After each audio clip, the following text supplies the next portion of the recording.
This conference will now be recorded.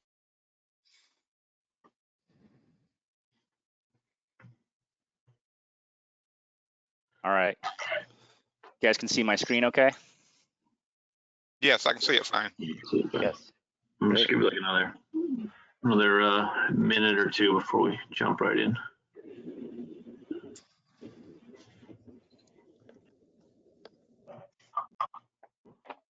Jim, this is from your screen, not Terry's? Correct. Yep. Okay.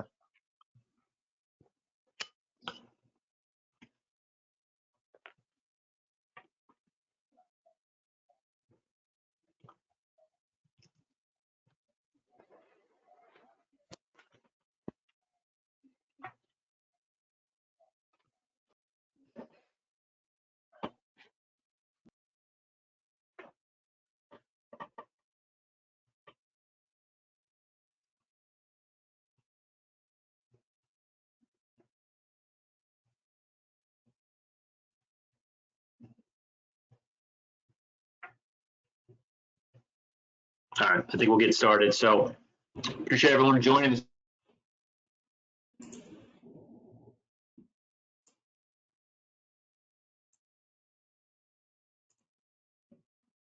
John Driscoll here, General Manager for Boston Engineering, and lucky enough to have Jim Shaw, Don Bensi. 30 minutes to watch the presentation today, and hopefully the Creo Mold Analysis can help drive some efficiency gains, productivity gains in your current design process. I'll just transition into the next slide there, Jim.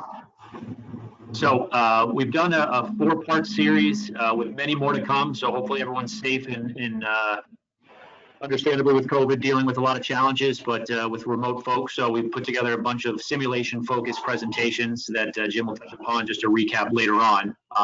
But for folks that maybe are just joining for the first time, Boston Engineering is a product development consulting organization, been in business for over 25 years, excited to have strategic partnerships with both Parametric Technology Corporation, PTC, Ansys, and a lot of, and really kind of leverage a lot of the simulation internally and understand how critically important it is for companies to deliver these products with high quality, manufacturability, and ultimately today we'll be focusing on a tool, Creo Mold Analysis, to help in that design process. And assuming that this is an integrated solution that you're using the Creo Parametric 3D Mechanical CAD software. Simulation overall is definitely critically important, as most companies are seeing, finding ways to reduce the cost, trying to physically purchase material, reduce prototypes, things of that nature. So the partnerships with PTC and Ansys have allowed us to really highlight specific capabilities that and technology that both companies bring to market, and really kind of looking at working with our clients and customers to understand what tools they're using for design, what capabilities, whether it be from PTC or Ansys, that are integrated, could drive additional efficiency gains. So with that, broad portfolio, it's very important, and given that the strategic partnership between these two companies, we're excited because we obviously allow our customers to decide and look at and evaluate what are the right simulation tools to use based on their requirements.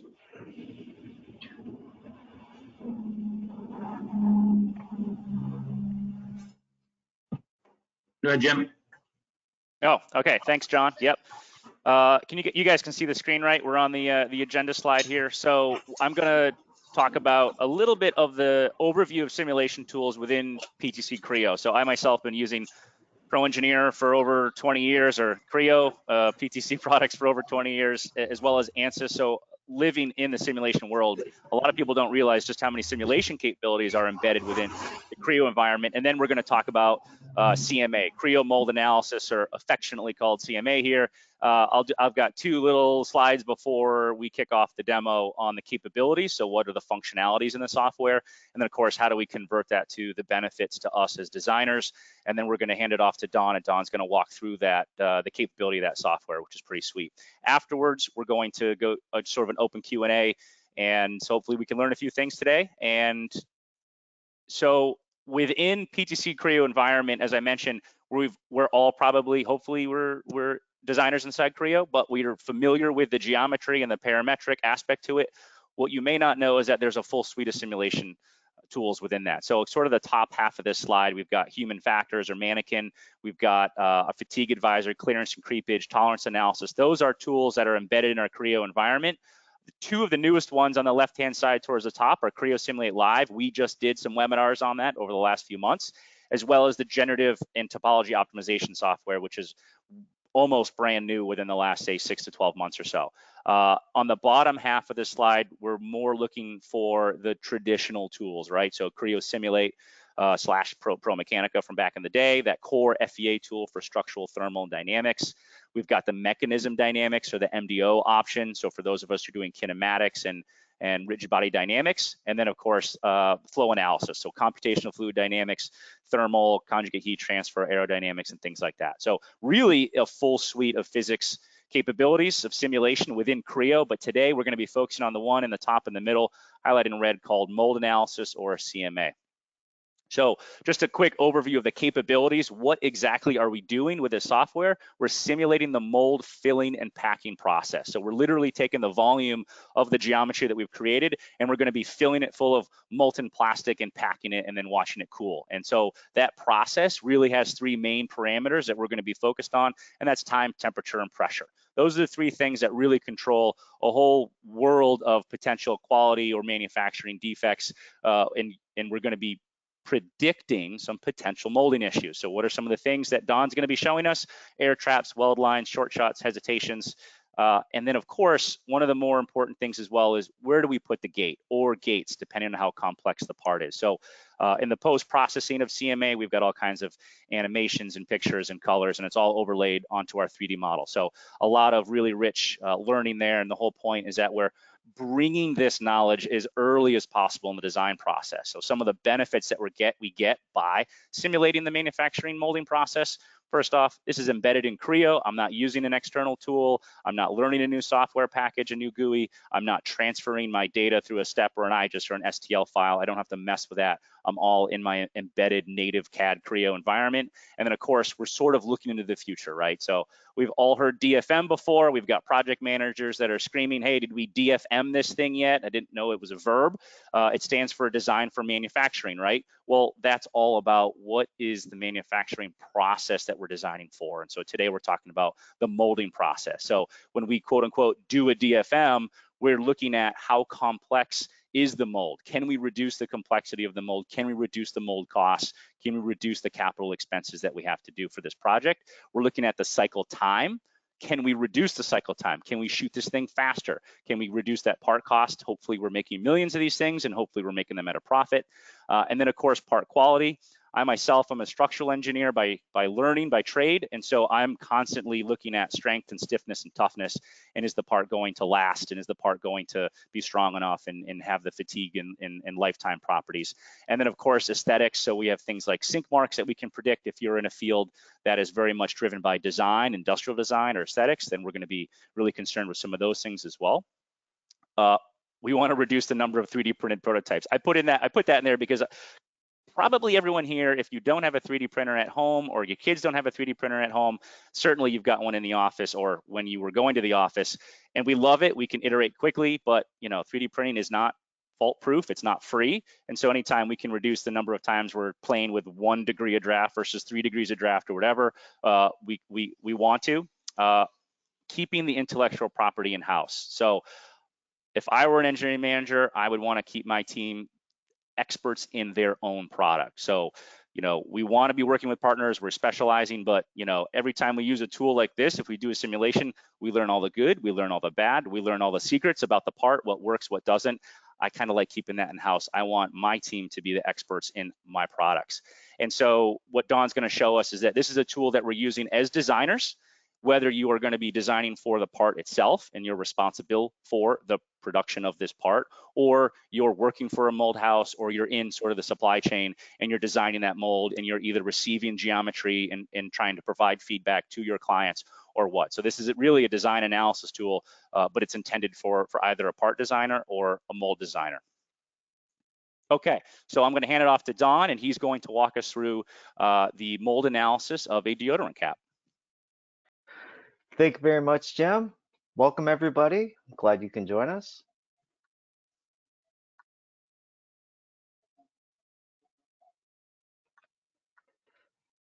First, I'd like to show you this deodorant cap right here.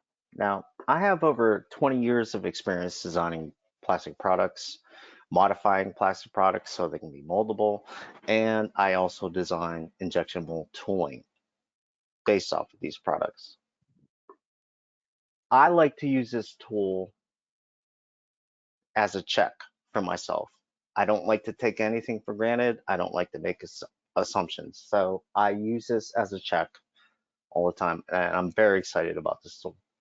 Let's go ahead and look at this part real quick. I'll show you a cross section here. You know, as product designers in plastics, we always want to use a uniform wall thickness, but we can see we have a different wall thickness from here to here, over here in the corner, and then down here. Okay, that's what we're dealt with. I want to investigate this. I want to run this through a mold analysis. I want to see how this mold cavity is going to fill. Let's go ahead and take a look at the other cross section here. This is on the minor axis. Same thing, much thicker here compared to here and compared to here.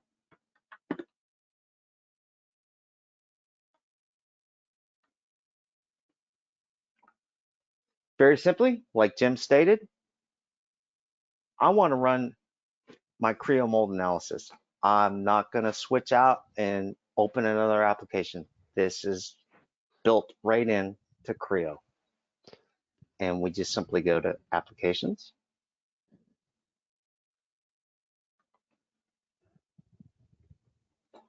Mold analysis. And right here, I want to focus on this area right here. I want to set a material.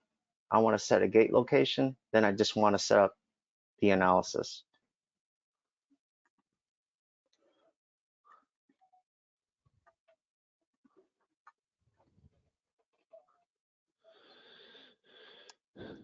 First and foremost, my material.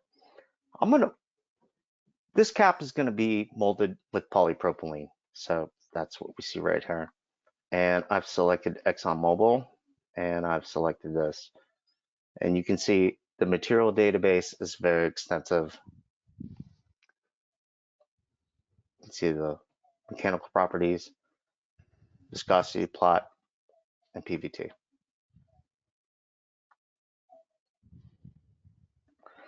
Next, I want to establish a gate, but let's go ahead and remove that. And I'm going to show you. There are two ways you can place a gate. Just go ahead and select on a surface. Well, let's go ahead and add that first.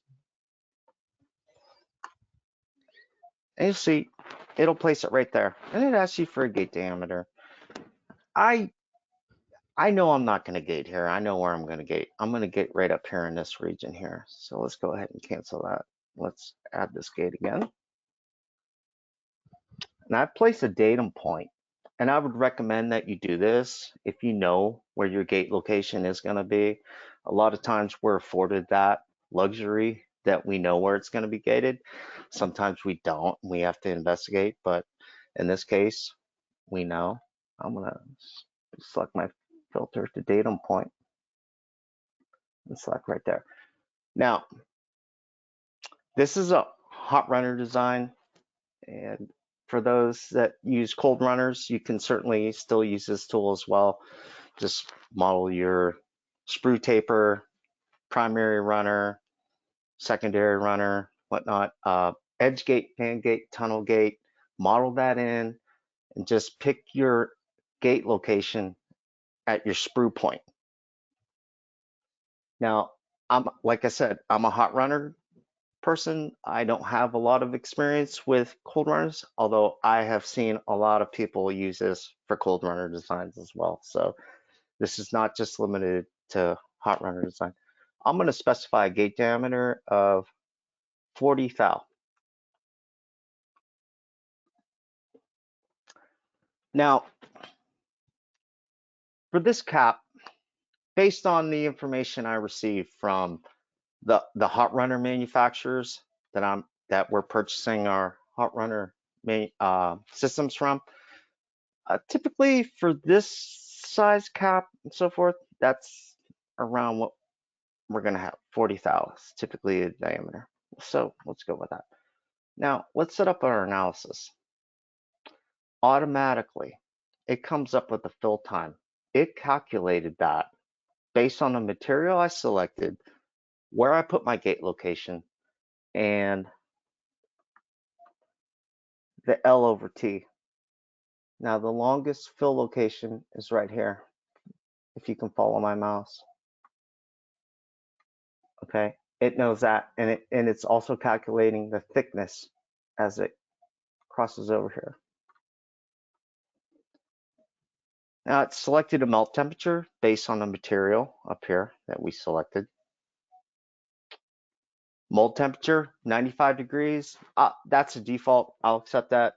Some companies run their molds on chillers at 60, 65 degrees. Some run as high as 120 degrees. It all depends where you're at. I also want to calculate for maximum cooling time and for sync mark, because as a product designer, I want to know if sync marks are going to be an issue. And like I showed you in the product design, there were ribs in there, and I'm thinking there might be some sync issues there. And also that increased thickness all the way around here, is that going to create an issue? You also have a choice of determining your mesh element size. Coarse, medium, accuracy. If you choose coarse, your simulation computation time is going to be a lot quicker.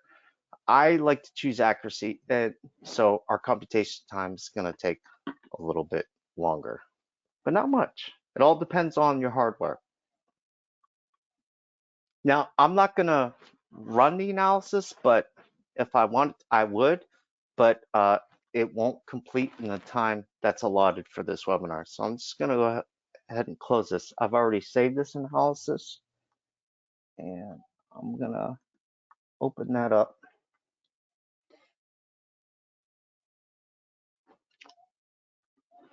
So let's go ahead and look at the analysis setup. Fill time, yep. Max cooling time, sync mark, accuracy. Close that.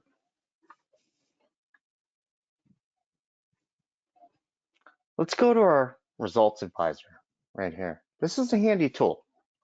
It shows you some potential issues. They're not roadblocks or anything like that. Air traps. As a tool designer, I'm concerned about air traps because I want to evacuate that air out of the tool so the molten plastic can go in there and fill and not short shot and not cause burn marks or anything like that. Now it's showing obviously in sharp corners, right? You could have a potential air gap issue. I'm okay with that. Degradation, let's look at this. The degradation is occurring right at the gate, and that's expected. I know that's going to occur because there's a lot of shear stress occurring at the gate. I'm okay with that. That doesn't appear to be an issue for me. As a tool designer, I want to look at air traps. I know the end of fill is all around the bottom of this cap based on the fact that I gated right here. I expect that. But I also see some potential air gap issues here. But I'm okay with that because these are rounded. They're not squared off like it showed in the results advisor. So it's not an issue, and it hasn't been an issue in my experience as we've molded these. So, but it's a good check because you never know. You may have a plastic product design that comes up and you haven't dealt with before, and you just want to run this check. This is a great tool. Let's look at moldability. This is an indication of how moldable is this plastic part based on where you placed your gate, what material you used, and so forth. And we've got a green light. I'm so pleased with this. This is, yeah, it's making me very happy. Let's look at our melt front time. Obviously, it's going to be real hot. That's where the gate is. That's the last place to fill. And let's remember, as your melt is coming into the cavity, it's also cooling at the same time. So your cooling time is actually occurring as the melt is coming into the tool. I know it's something hard to process, but that's what's occurring. Let's look at our sink marks. Let's look at those areas that I was concerned about. This thicker area all the way around, which I showed you earlier in the part. Okay, that's thicker. And the reason sink marks occur is the plastic's thicker. So as the plastic is thicker around other areas, it's going to take a little longer to cool. The more it cools, the more it shrinks. However, it's so uniform around here, it's all going to shrink together quite well, and it's not going to pose a significant defect in the way the product looks. And right here where those ribs were that I showed you, I'm okay with that as well. That's very good. Very pleased. Of course, there's other indicators you can look at. Temperature, center temperature, bulk temperature.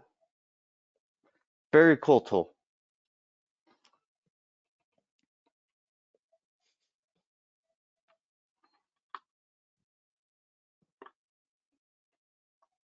So with that, I would say as a product designer, I'm very pleased with this. As a tool designer, I know where my gaps are, my air gaps. So I'm going to design my tooling to make sure I can vent that air out properly. But let's look at the weld line, because this is something you want to view as a product designer. Now, if there were weld line issues, they would show up in a red line. There are none in here. I'm very pleased with that. Now, weld lines are critical. If you have multiple gate locations, you're certainly going to have weld line issues. You just want to make sure and validate, are those weld line areas occurring where there's going to be pressure or stress by the user of the end product and so forth. And if that's the case, you may want to move your gate locations to try and impact the change of where those weld lines are happening. Tricky process, but it's doable. We all do it. I also like weld line as well, because if being in the cosmetics industry, a lot of times these plastics that we're using have a pearl look to it, and weld lines show up very distinctly when you're using pearls. So you want to be aware of that. And with that, Jim, I'm going to turn it over to you for any questions and answers. All right, thanks, Don. I have a couple questions here, and that's just because I think you're using some terminology that's a little bit new to me. I myself I'm a product designer. I'm not not a tool designer by any means. And so I was just wondering, you had mentioned the term LoverT. Can you give me a little more insight? Like what's L, what's T? What does that exactly mean? And Sure. Terry, is it okay if we still share the screen for Don? I just got a couple of questions about the software.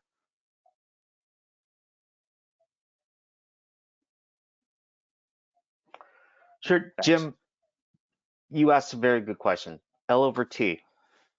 That stands for length over thickness ratio, okay?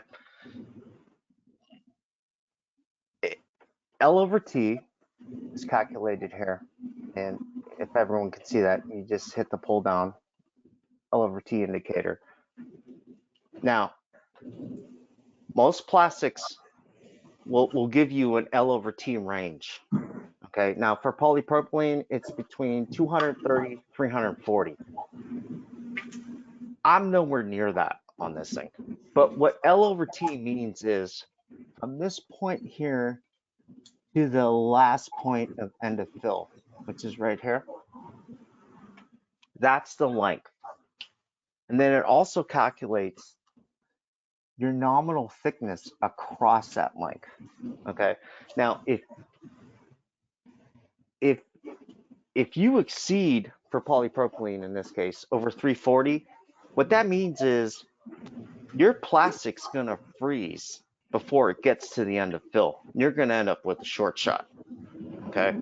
So if you have an L/T that is exceeded, it may indicate to you, and well, in my case, it will possibly indicate to you that you will need to add a second gate location so you can complete the fill of the mold cavity, okay? Jim, did I answer your question? Yeah, thank you. Sure. Got a question here.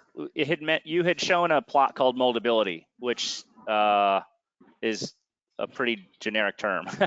When you run Moldability and you show everything green? I mean, that's great for a manager, right? Like, hey, it's green, we're good, keep going. What does that mean? I mean, is it taking into account all the results, or maybe you could provide some insight into that Moldability?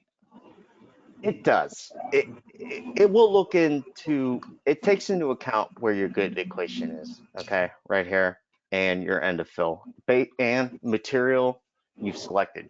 And then also your analysis setup. Let's say you change some of these parameters here, okay? And then you run an analysis, you're like, no, that's not gonna happen. It's not gonna work. So based on what I've accepted here, I've had a moldability that looks very good. Now, we all know, as a product designer, as a tooling designer, I want to create the best product I can that's moldable, and then I want to create the best tooling I can, good tooling design principles, before I hand it to the manufacturing floor, so I can give our process engineers the best opportunity to start with a good design. Just in the setup. And we all know our process engineers, they work their magic and they'll make the mold sing like an orchestra. It's beautiful. Awesome. Awesome. Thank you very much. Well, I really appreciate it. We just had a couple of questions there. Terry, if you want to hand it back over to me, I just have 1 or 2 slides here, and we can send everyone back on their way. Wanted to kind of keep this tight to 30 minutes just because I know we're all juggling work right now. So just a few things on our side. What I want to do is just say this. John, thank you so much for the walkthrough. I myself, my background's in part design. I really haven't spent too much time in a mold house. I have definitely done my fair share of audits and qualities, and I've always been fascinated with the process. But you can only learn so much by watching. So I'll leave it like this. If you have access to CMA and you think you need to use it, use it. If you don't have access to it, just let us know. Let Don know, let myself know. We will help you get it installed. We'll help you do a demo. We'll ask technical questions. Don would even do a design review. He loves doing that. So Absolutely. If you're in a position where you want to get this into your tool set, just let us know. We've been doing this for over 20 years. So it's pretty comfortable for us to get these into your hands and just try it out. That's what's going to, let you guys try to understand whether or not it's a tool you can use in your tool belt. A lot of times, though, we're not in a position to start investing in software. We totally understand. And so if this is something that only comes along once a year or once every couple of years, or if you want to learn more about how we can just do this analysis for you, just let us know. We've got clients who just send us the CAD data. We flip an analysis, send it back, and that's that. So again, any more information, just let us know. That PTC email address just kind of goes to a bin for us. And let's go to the next slide here. Okay, so that is the end of our CMA demo. Thank you, Don. And just so everyone knows, this is really sort of in the middle of our sort of COVID 2020 webinar series on simulation. We've spent the last few months talking about CSL, which is Creo Simulate Live, which is a partnership between PTC and Ansys. We talked last month, I did the demo on the Ansys Discovery Live product, which talks about fluids, computational fluid dynamics. Obviously, we just did CMA. Next month, we're going to be back into the Ansys sort of category with the Ansys Discovery products. And then later this year, we'll be doing more of the bigger picture stuff. So we're doing more of the Ansys flagship products, the FEA CFD tools. We'll do some more Creo Simulate, some of the Creo CFD stuff. All of these videos will be up on our YouTube channel. So you can see the ones we've already done there. And I think Terry's going to have this up, this one right here up there probably within the next week or two. So with that, if there's any other questions or are there any questions from anyone in the audience that we can cover? Otherwise, we'll let you get back to the work from home. I had one to kind of cross the T. Yep. On the subject, I guess just to expand on clarification of terminology. You mentioned weld lines. I want to ask if you can differentiate whether that's the mold or whether that's internals to the plastic, like plastic touching plastic, and another word for tangency. Oh, that's a very good question. Weld lines occur when you have two melt fronts that collide with each other. Okay. Yes. All right. So they'll show up in the part, especially if it's a clear part, or like I said, if you're using pearls. So it'll be visible. And weld lines are weaker structurally compared to the rest of the composite mold filling. So you want to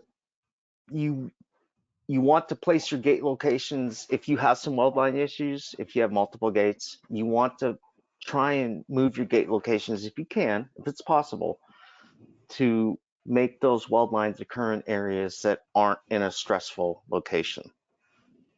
Yeah, maybe I missed it, but I didn't see any plotting of multiple wave, plastic flow fronts that merge. I didn't see any of that. Right, because the particular example I used was just one gate location, and it flowed very well, and there weren't any weld line issues. But if there were, you would have seen red lines, very bold red lines that would show where they yeah, by the time they merge, there's thermal degradation, and it doesn't bond completely. So, yeah. Right, exactly. Very good question. Very good question. And it's particularly cosmetics. There's a witness line. It's visible. Oh, well, absolutely. And you have witness lines if you have slide actions and so forth. You have to be concerned about that as well. But yeah, those are mechanical. Right, that's mechanical. The weld issues, absolutely, I agree with you. And structurally, I'm concerned about that as a product designer. Hey, do I have weld issues? Luckily, with the cap I just showed in this example, we don't have that problem with weld lines. So it turns out quite well. So and I didn't want to present a really complicated problem and display that for this webinar. But I do appreciate your question. Very good question.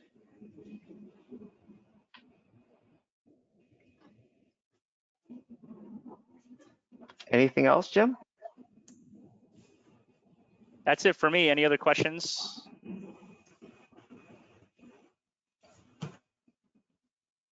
All right. Well, hey, I just want to say thanks everybody for taking the time this morning. I know we're all busy, and I know it takes extra effort to jump on and kind of have this on in the background or paying attention for those who are really dialed in. Thank you so much. And again, Don, thank you so much for sharing your expertise with us. If there's any questions, if you want follow-up questions, whether it's simulation within PTC or simulation within any of the other products that we support, please reach out to us. And with that, I say thank you guys very much. Stay safe, and we'll see you soon. Thank you, everyone. Yep, same.